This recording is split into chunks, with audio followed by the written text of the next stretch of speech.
Ladies and gentlemen, what next for William Samoei Arap Ruto? That is the question which most Kenyans are asking after the Gen Zs led a revolution that forced him to reject the finance bill. What next for William Ruto? Because his allies, including Musalia Mudavadi and the Senate Majority Leader, were very clear about the rejection of the finance bill. With all due respect to the people on the street telling us reject is not an option. Like I have said, and I have explained that you reject, you're basically telling us, let's go the Greece, let's go Argentina, let's go the Zimbabwe way. The consequences for that will be more dire than what actually you're seeing. What the conversation should be, because you have done an excellent job in painting the picture of what the challenges in the country are. Nataka tufahamu neno hili. Finance bill ndio msingi wa serikali. Finance bill ndio mizizi ya serikali. Kwa kimataifa, finance bill ikishindwa ama ikiangusha,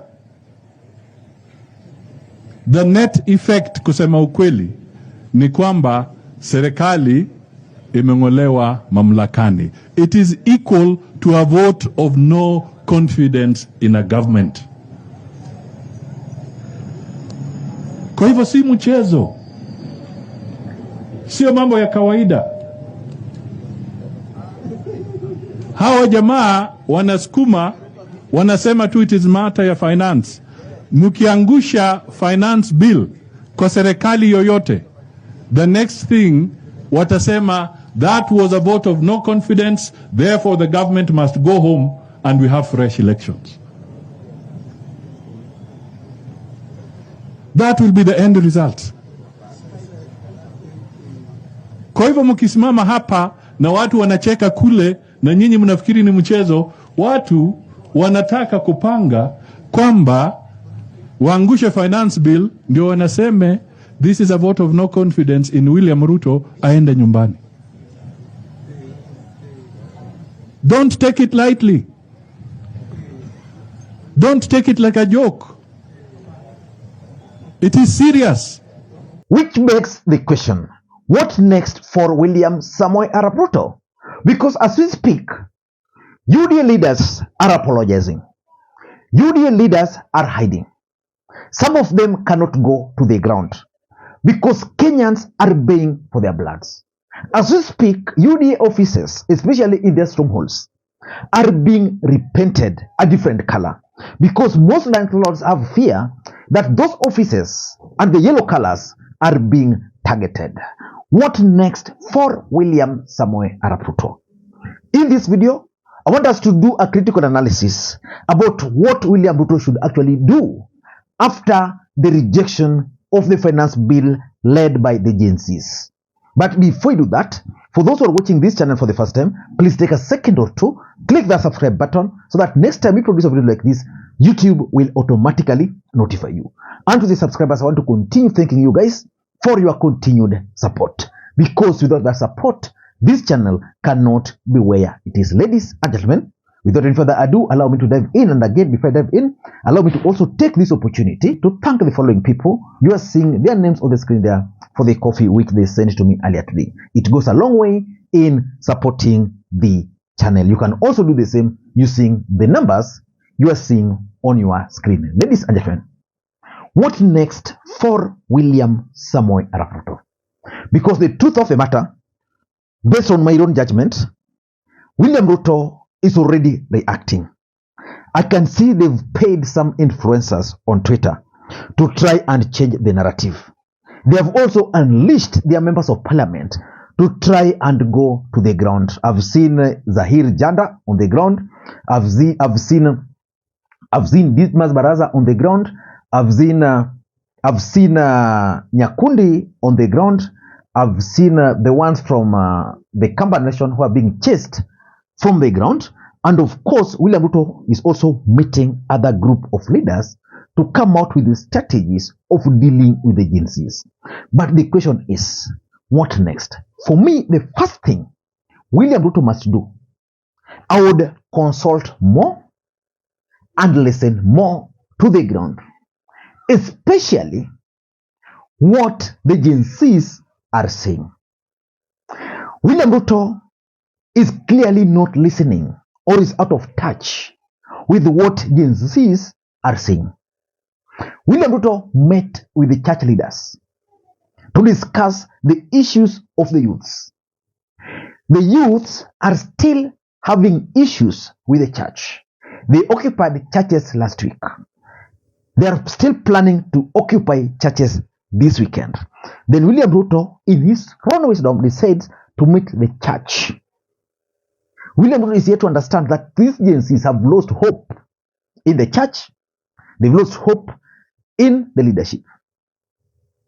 And then they're making another mistake of convening a meeting. Let me just read for you something which I'm just reading here. That government requests the youth to nominate 2 representatives of either gender for consideration to constitute the 100-member National Steering Committee of the newly formed National Multi-Sectoral Forum. Nominations to be submitted by 7th of July. So which means already William Ruto has formed something for the youths, and he's already come up with the criteria of the youths to attend. He's just asking them to submit, and of course he's also giving them specific timelines. This one here is dictating terms to these youths.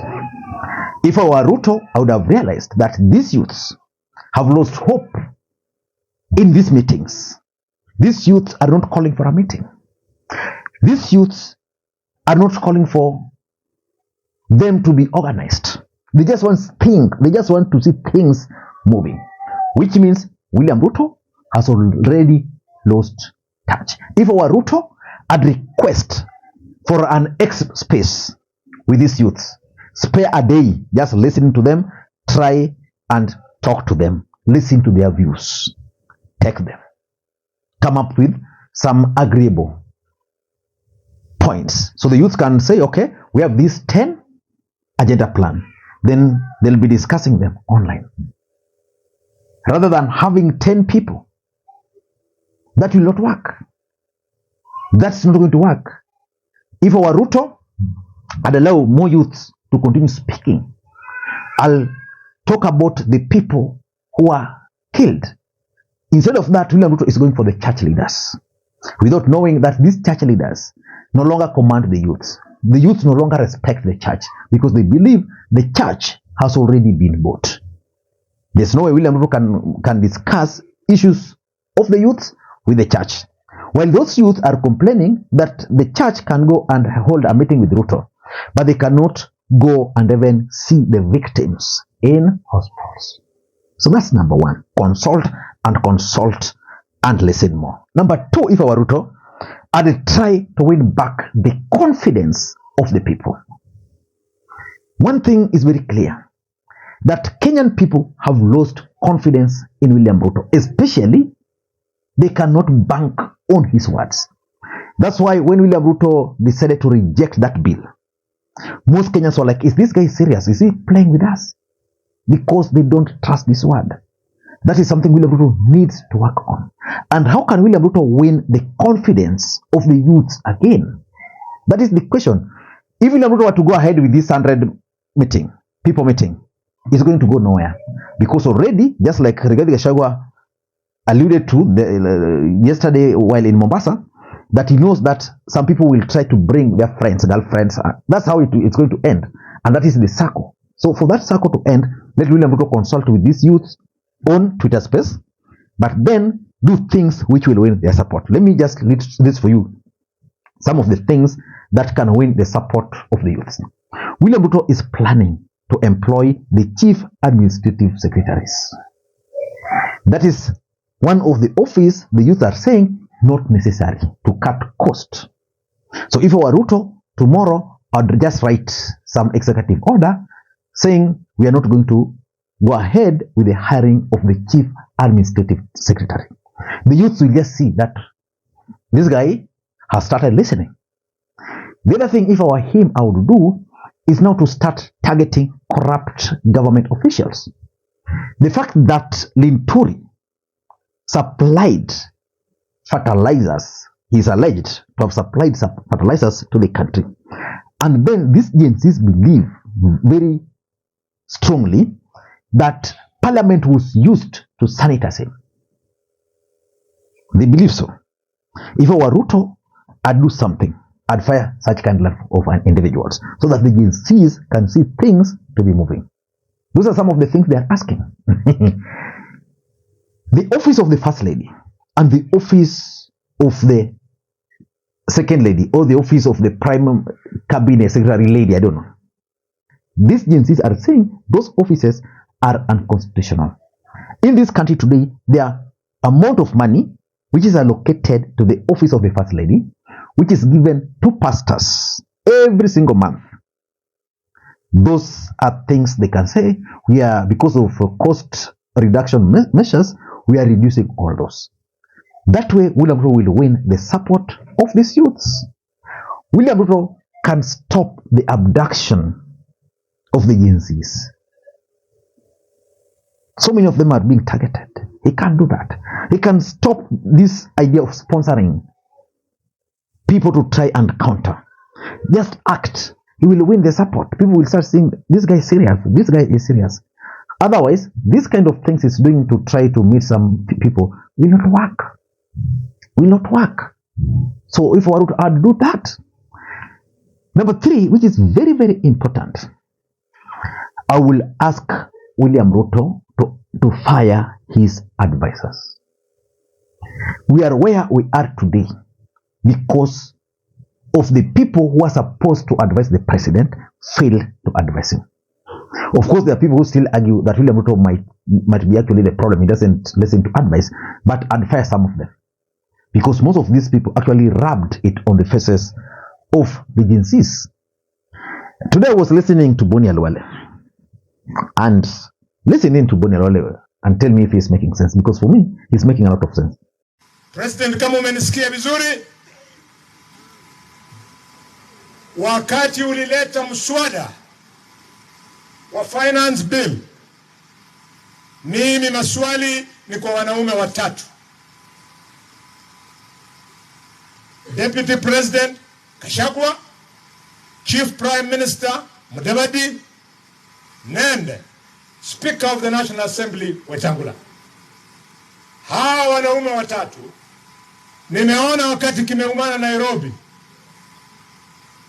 Kashagwa, Deputy President, ametoroka Nairobi, amejificha Mombasa huko, hadi anatoa statement anasema, Your Excellency Mr. President, ungefanya namna hiyo. Kashagwa, mbona ulitoroka Nairobi mahala penye ilikuwa imeumana?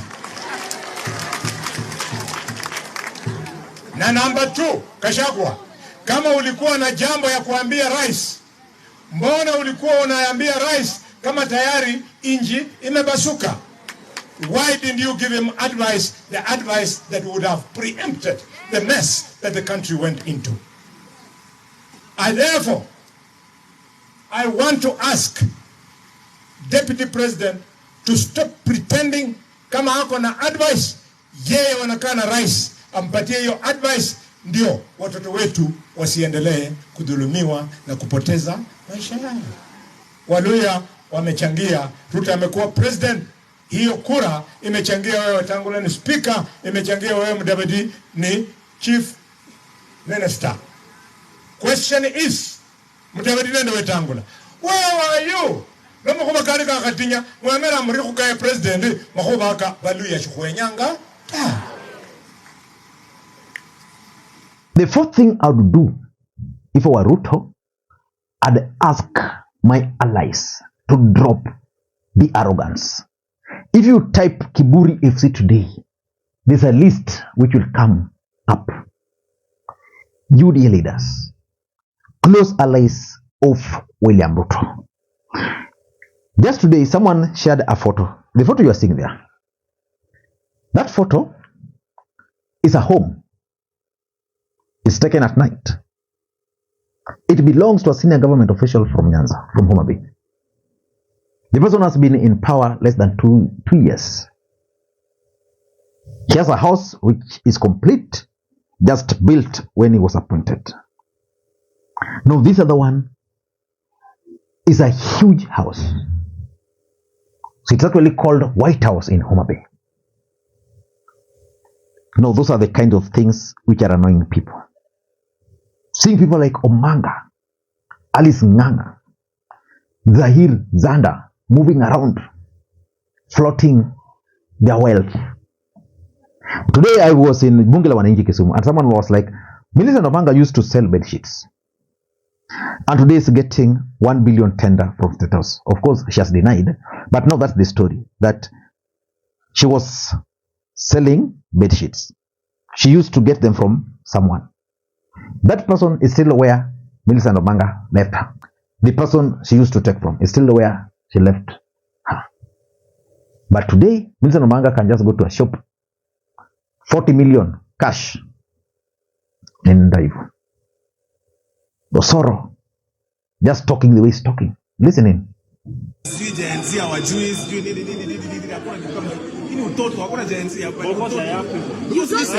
don't say listen to us. Then what do you want to talk?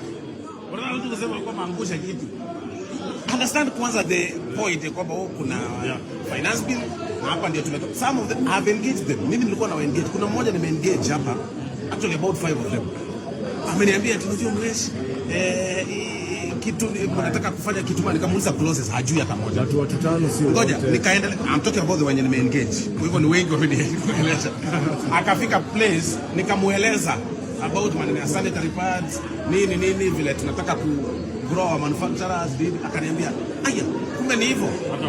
I think basi ni kitu poa. Au nikamwambia story ya help, I think ni kitu poa. Lakini story nyingine hii sio tutakuja, wengine wanatuambia sijui tutakudunga sijui nini, kwa nyuma sijui wengine And lastly, if our William Ruto had focus on pro-youth policies, and he will need to just do very simple thing, administrative changes. He doesn't even need to go and pass new laws in parliament. There is the 30% procurement law, which is meant to preserve 30% all procurement in Kenya for the youth, women, and persons with disability. If that thing can be reframed currently, it can actually deal with the issue of youth. Very many youths would even not bother going for employment. It will change the life of the youth. Just make sure at any given time a youth is applying something. So if a Ruto, because he has the Hustlers Fund, he can ask MPs to allocate more money to that. Then make that money available to the youth. So if you're a youth, then you apply for a tender of, let's say, 500,000, then you don't need to go to the bank, because bank will not give youth money. You don't go and borrow. You don't sell out that tender. You just go to Hustlers Fund with that procurement document. Just scan it somewhere. Then the money is available to you. Go and get the thing, supply. Then they come up with a strategy on they would immediately the money is paid. They take their money. You remain with the profit, and then they make sure that those tenders benefit the people. Currently, if you are a governor, if you are a minister, if you are a president, they're the people who are benefiting plus their cronies, so that they get everything and share. You will find that even the procurement for youths, the people who get are old people who have registered companies in the names of their relatives, girlfriends, and the rest. I don't know what you think. What do you think William Ruto can do to win back the trust of the people? For me, those are the things he can do. Until next time, this is Makwiny. Bye-bye.